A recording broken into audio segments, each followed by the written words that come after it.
Bismillahirrahmanirrahim. Assalamualaikum. Waalaikumsalam warahmatullahi wabarakatuh. Tafadhol Ustaz, kita lanjut insyaallah. Assalamualaikum warahmatullahi wabarakatuh. Alhamdulillah rabbil alamin wa bihi nasta'in wa nusalli wa nusallim wa nubarik ala nabiyyina Muhammadin wa alihi wa sahbihi ajma'in wa ba'd. Tafadhal. Assalamualaikum Ustaz. Ana izin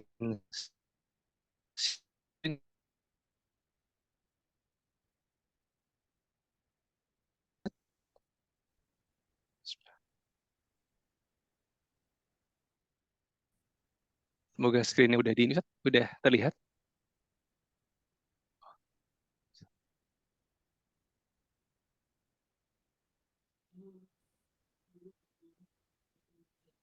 Sudah, tafadhol.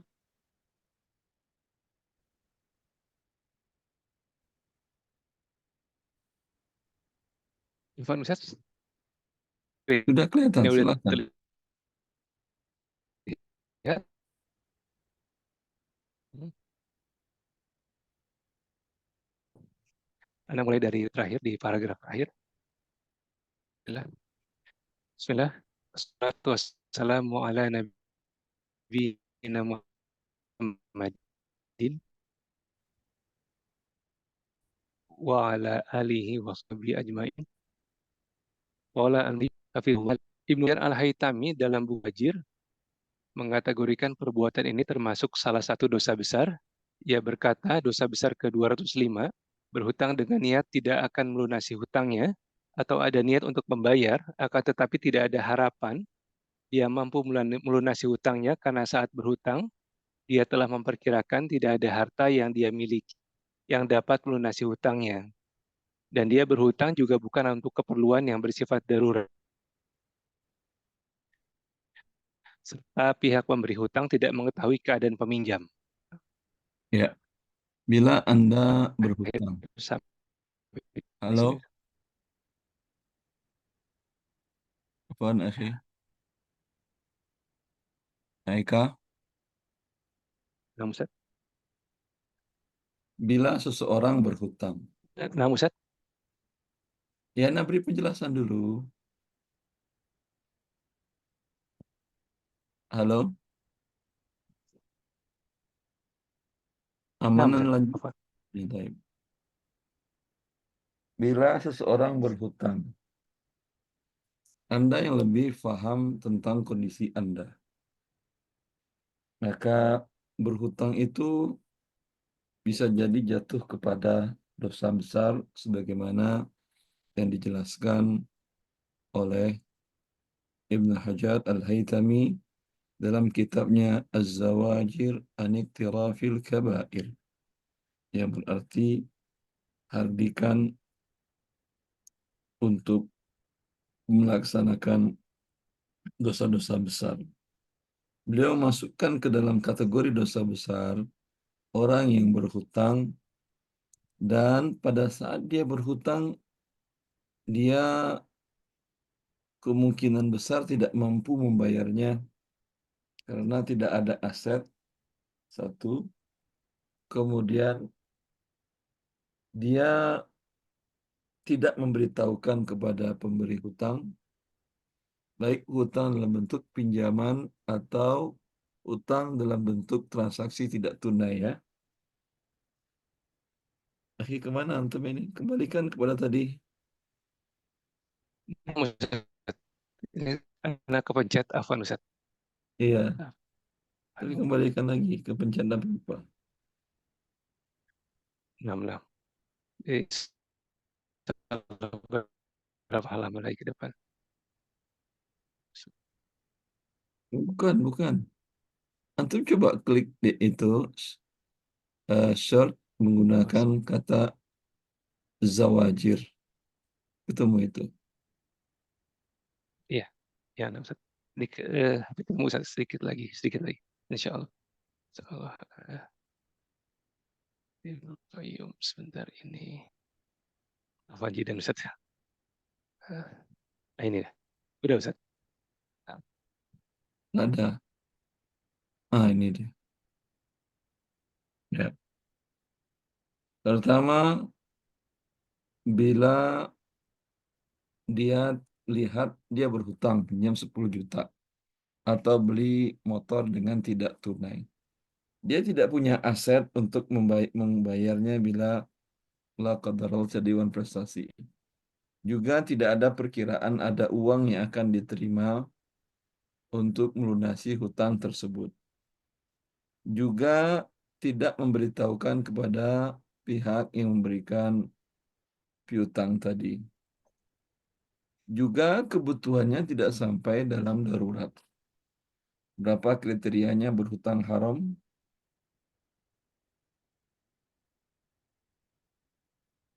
Nah, apa kriteria hutang itu menjadi haram? Ikhwan,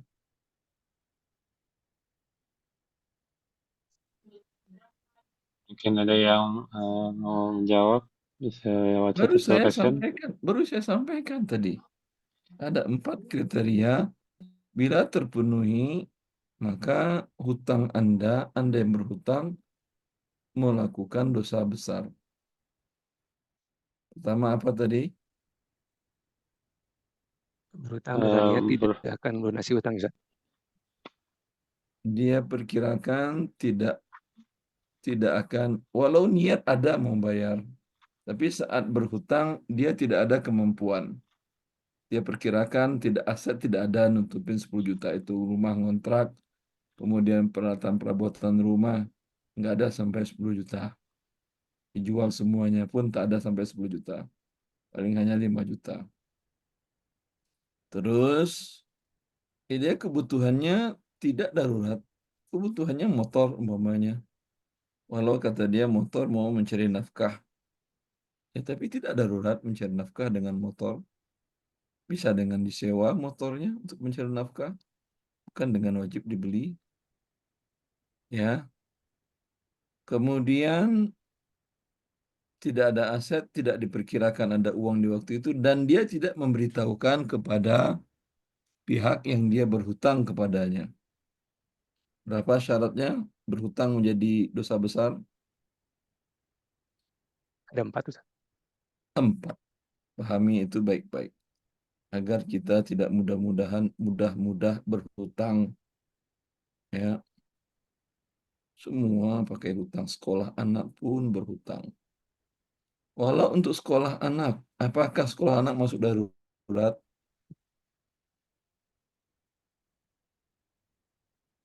Kawan, banyak orang, saya nggak apa-apa lah sekolahin anak di sekolah Islam, biarlah mahal, biarlah saya berhutang sana sini.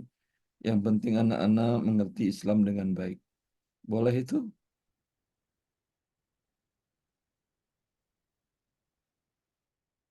Boleh apa tidak?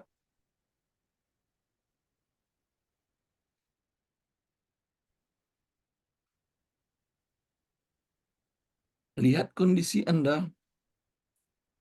Apakah menyekolahkan Anda anak sekolah yang mahal tadi itu darurat untuk memahami Islam? Tidak ada yang gratisan. Ya, ikhwan.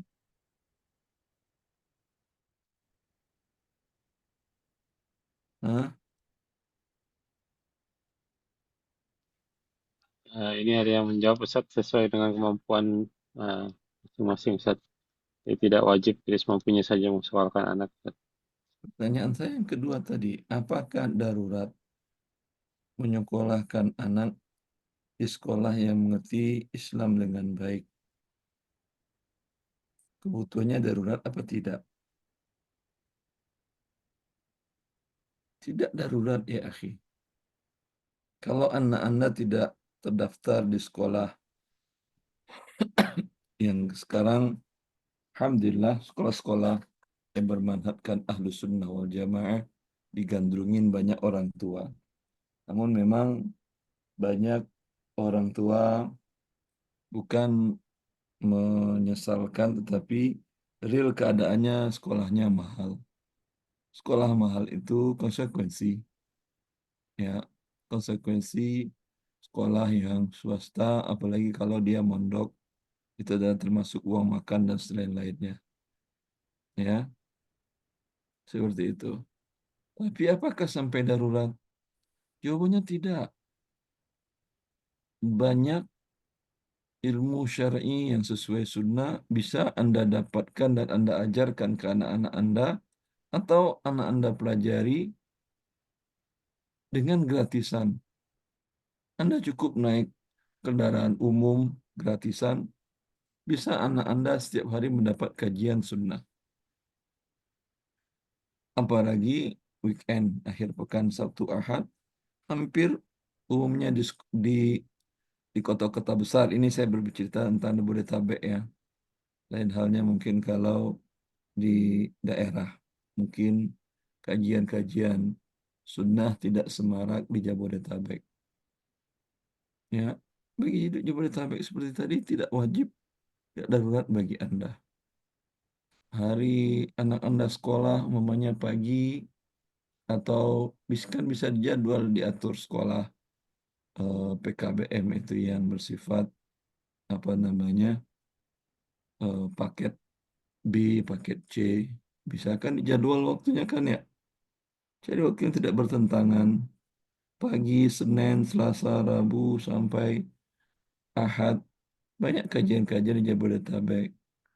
Kita hadir ke sana, ajak anak Anda, ada ustaz-ustaz ajar akidah, ada yang mengajarkan hadis, ada yang mengajarkan fikih, ada yang mengajarkan tafsir, ya.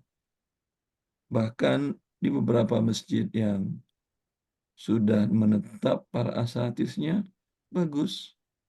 Seperti ada Masjid Al-Barkah di Cilengsi, bagi kaum muslimin yang di sekitaran Cilengsi, ya, tidak mesti Anda masukin anak Anda pesantren. Biarlah dia sekolah paket B, paket C tadi, atau di sekolah umum umpamanya, tapi carikan waktu dia belajar ilmu syar'i tadi. Untuk menghafal Quran pun di masjid-masjid kaum muslimin sekarang banyak program hafal Quran.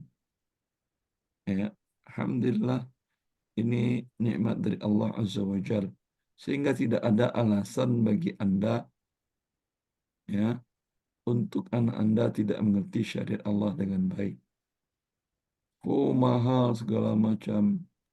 Yang mahal ada, yang murah ada. Ya, alhamdulillah ya kawan. Maka jangan bermudah-mudah berhutang dengan alasan kalau darurat pun jangan berhutang. Kalau darurat apa solusinya Anda? Seperti untuk biaya makan atau kontrakan yang sepantasnya. Apa solusinya? Ya, zakat. Datang Anda ke lembaga-lembaga amil zakat. Baik yang dikelola oleh swasta atau dikelola oleh Badan Amil Zakat Nasional di setiap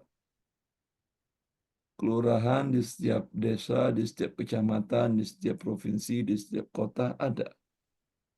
Ya, Anda bisa datang ke sana untuk mengambil hak Anda, bukan minta-minta. Lanjut. Nah, Ustaz.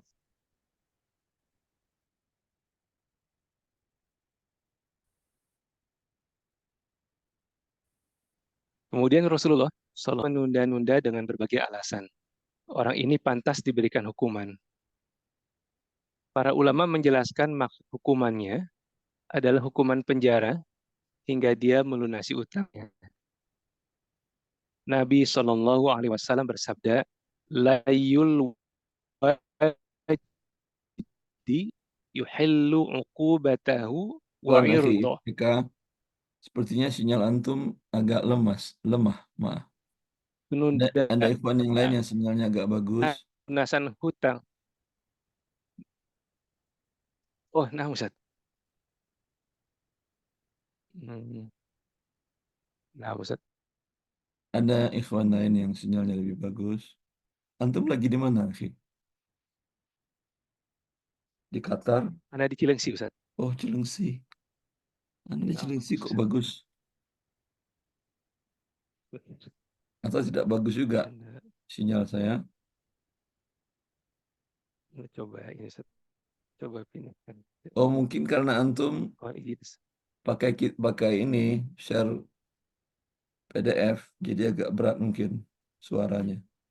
Karena kalau gambar sudah mati kan ya, sudah off. Ada ikhwan lain yang bisa bacakan biar Eka hanya scroll buku.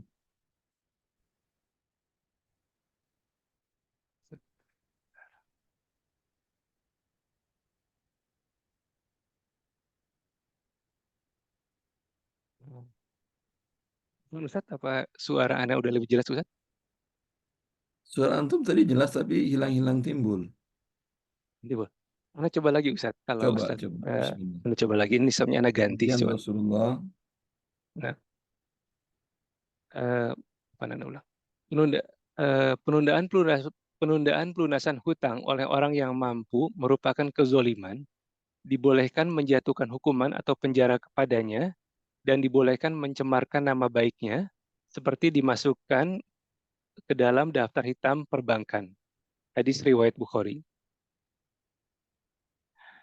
Sebagai tindakan pencegahan, pihak pemberi kredit dianjurkan untuk meminta barang jaminan atau orang penjamin. Bila hutang terlambat dilunasi, ia bisa menjual barang jaminan atau menagih hutang kepada pihak penjamin untuk melunasinya. Kadang sebagian orang tidak mampu memberikan barang atau orang penjamin. Solusi yang diterapkan oleh beberapa lembaga keuangan syariah, yaitu lembaga syariah meminta barang yang dijual sebagai barang gadaian dengan cara surat-surat resmi kepemilikan barang masih di tangan lembaga syariah. Namun pembeli bebas menggunakan barang, dan lembaga syariah membuat perjanjian dengan pembeli bahwa jika ia terlambat membayar angsuran kewajiban, maka seluruh angsuran menjadi tunai.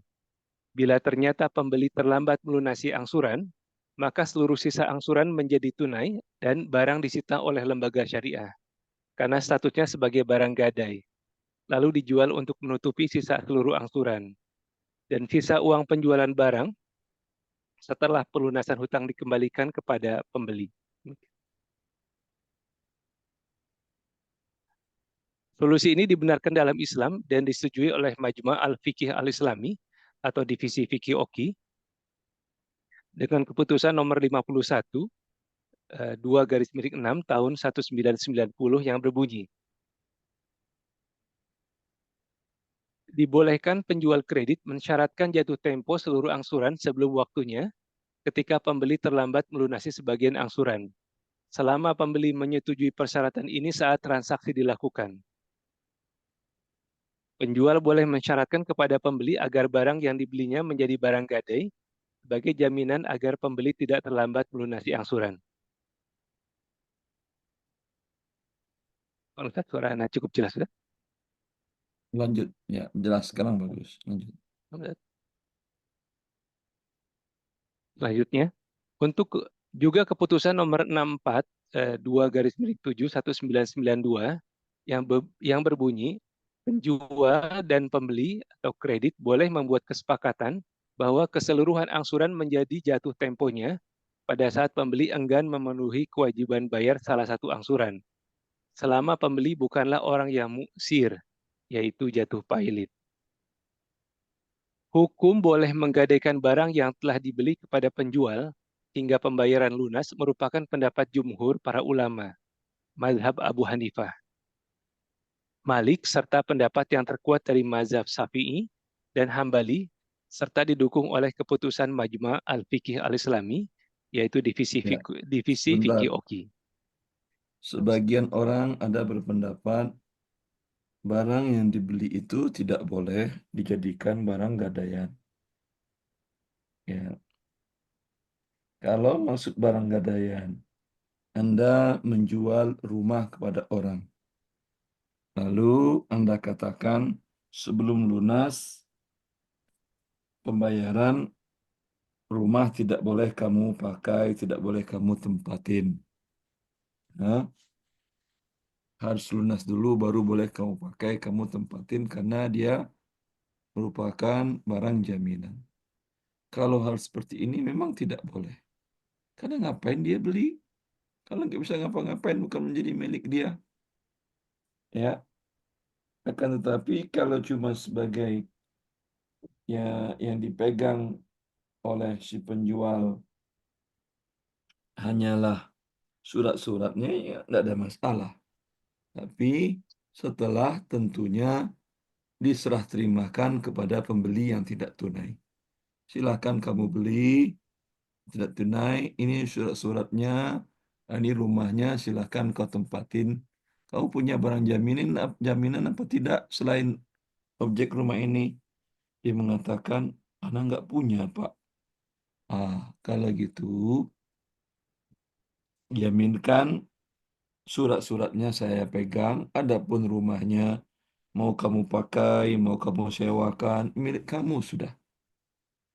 Ya, hak miliknya kamu. Kamu sewakan, keuntungan uang sewanya milik kamu.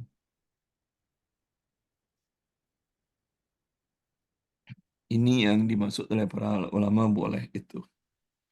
Karena ada sebagian kelompok di Indonesia yang berpendapat seperti tadi, bahwa tidak boleh barang yang dibeli dengan tidak tunai dia jadikan barang jaminan. Pendapat ini, seperti mana yang dikatakan tadi, bertentangan dengan pendapat mazhab mayoritas para ulama Abu Hanifah, Malik, Syafi'i, dan Imam Ahmad bin Hanbal. Ya, apa kata Ibnu Qayyim? Lanjut. Ya, Ustaz. Ibnul Qayyim al-Jauziyah, rahimahullah, berkata, barang yang telah dijual atau tidak tunai, lalu penjual mensyaratkan barang tersebut untuk digadaikan hingga lunas pembayaran barang. Dalam hal ini tidak ada larangan yang membatalkan persyaratan ini. Para ulama sepakat jika disyaratkan yang menjadi barang gadaian atas utang kredit adalah barang lain, hukum persyaratannya boleh. Maka begitu juga hukumnya jika disyaratkan sebagai barang gadaian atas utang kredit barang yang dibeli atau tidak tunai. Paham itu? Adapun bolehnya Ibnu Qayyim mengkiaskan sebagaimana Anda beli rumah, lalu jaminannya adalah perusahaan pabrikan Anda. Umpamanya jelas, ini boleh. Begitu juga Anda beli rumah, setelah Anda terima, Anda jadikan rumah itu sebagai jaminan. Sama aja. Ya, ini kan dengan jual beli dan dengan diterima sudah milik Anda atau belum? Hah? Anda beli barang tidak tunai. Sudah Anda akad beli dan Anda terima. Sudah sempurna milik Anda atau belum? Sudah, Ustaz. Jawab Ikhwan. Sudah. Kalau sudah, ya boleh Anda jaminkan. Jelas. Tidak ada bedanya dengan barang yang lain, aset yang lain. Lanjut.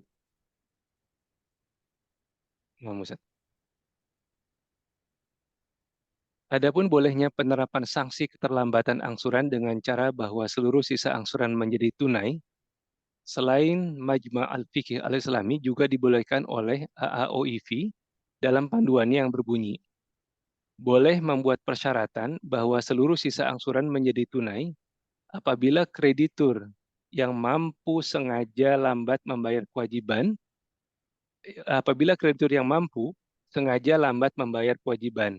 dan sebaiknya sanksi ini tidak diterapkan sebelum memberikan peringatan tertulis kepada kreditur minimal 2 minggu setelah keterlambatan pelunasan kewajiban.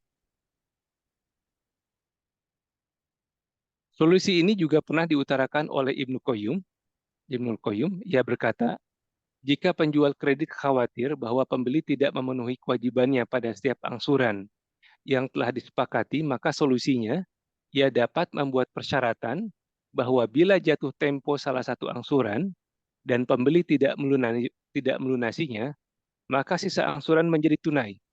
Dengan demikian, ia dapat menuntut pembeli untuk melunasi seluruh sisa angsuran saat itu juga.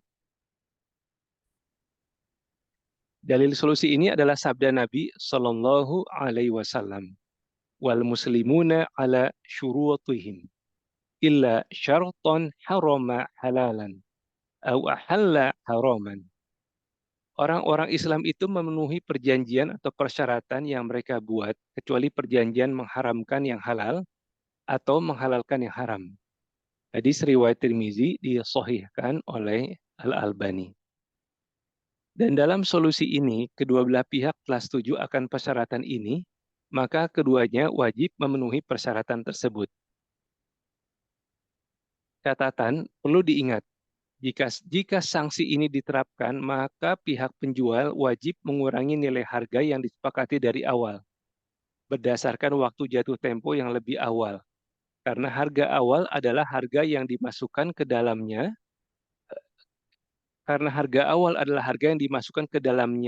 lamanya waktu angsuran. Maka sebagaimana kewajiban bayar dikurangi karena pembeli membayar lebih awal, dengan demikian juga halnya dalam kasus ini. Bila tidak, maka penjual telah mengambil harta pembeli tanpa ada imbalan. Hal ini termasuk memakan harta orang lain dengan cara yang batil. Misalnya, A membeli rumah secara kredit Baik, seharga siapa yang 300. bisa membuat contoh? Anak suruh buat contoh untuk misalnya langsung. Lanjutlah, lanjut, akhi. Nah, lanjut. Ustaz. Misalnya A membeli rumah secara kredit seharga 300 juta rupiah dengan masa angsuran 10 tahun. Harga tunai rumah tersebut hanya sekitar 200 juta dan laba per tahun 10 juta. Jika A terlambat melunasi angsuran pada tahun ke-6, maka pembayaran seluruh sisa angsuran menjadi jatuh tempo saat itu juga. Dan harga rumah dihitung ulang menjadi 250 juta rupiah, itu sama dengan 300 juta dikurangi 50 juta. Laba 5 tahun ke depan yang dibatalkan. Demikian Ustaz. Paham Bila ceritanya? debitur, nah, Ustaz. Wah, Bila debitur dari awal itu telah mengikuti jelas. jelas Ustaz. Jelas.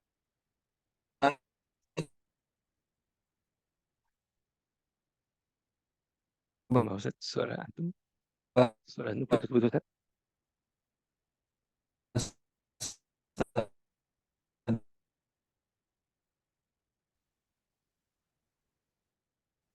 Ustaz, suara antum putus.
Assalamualaikum warahmatullahi wabarakatuh.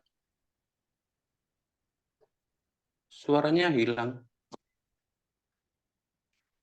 Ustaz. Ini suaranya hilang.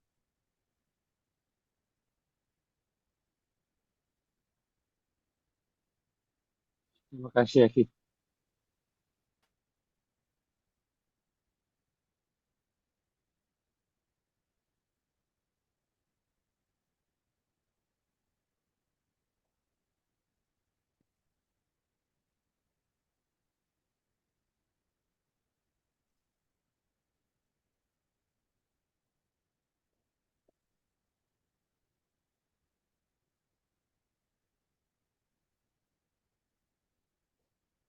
Ya, Acan.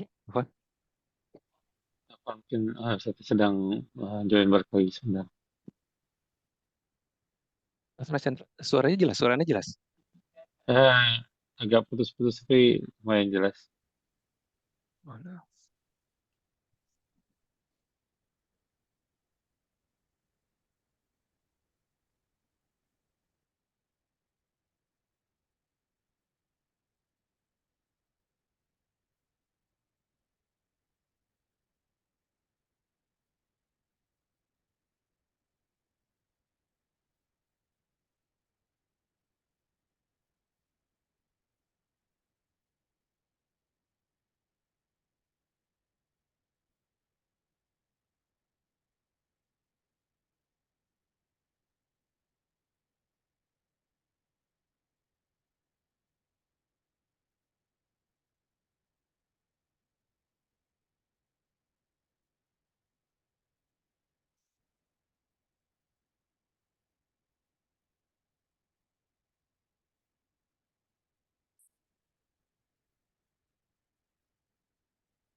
Assalamualaikum.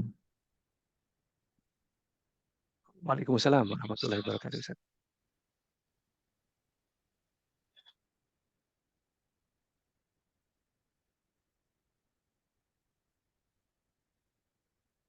Fadul Ustaz, tafadhol Ustaz. Lanjut, akhi. Ini Suaranya masih share screen-nya nggak ada itu.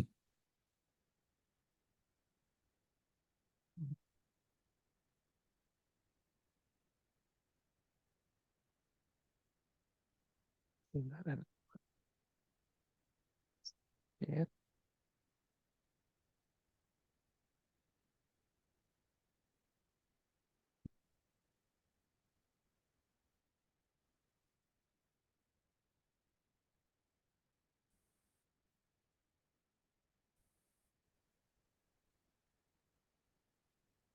Sudah terlihat Ustaz screen Ustaz.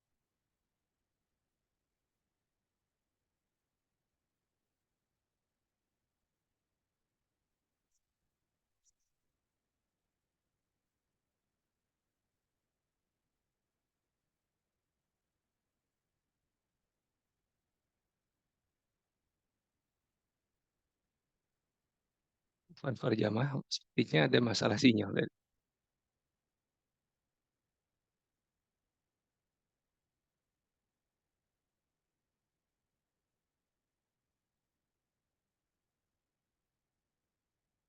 Assalamualaikum.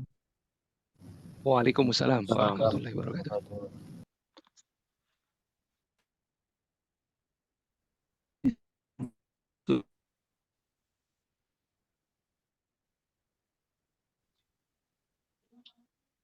Ustaz, screen sharing-nya sudah terlihat?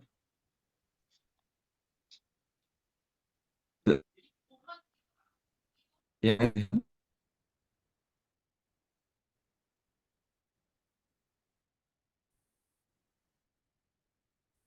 tulis ya.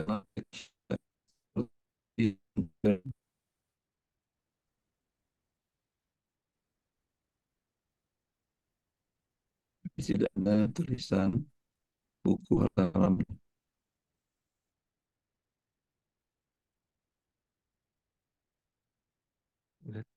Iya, sepertinya suara antum masih putus-putus Ustaz.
Angchen.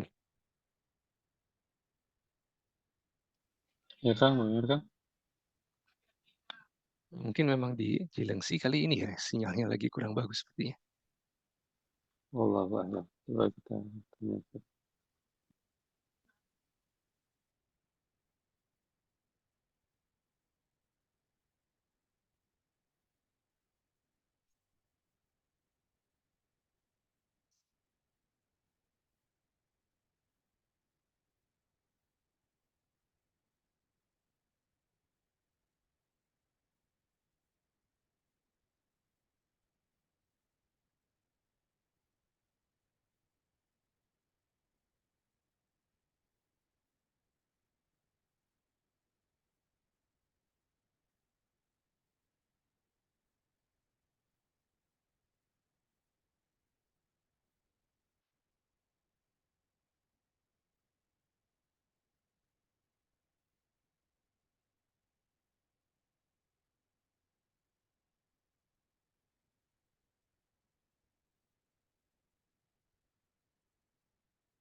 Berarti tadi ayat cerita Audi produk Lemino.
Afwan jemaah, mohon tunggu sebentar. Insyaallah Ustaz coba bergabung lagi. Mohon ditunggu sebentar.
Assalamualaikum warahmatullahi wabarakatuh.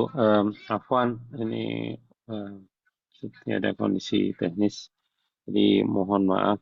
Kami dari panitia mohon maaf untuk menunda dulu kajian malam ini.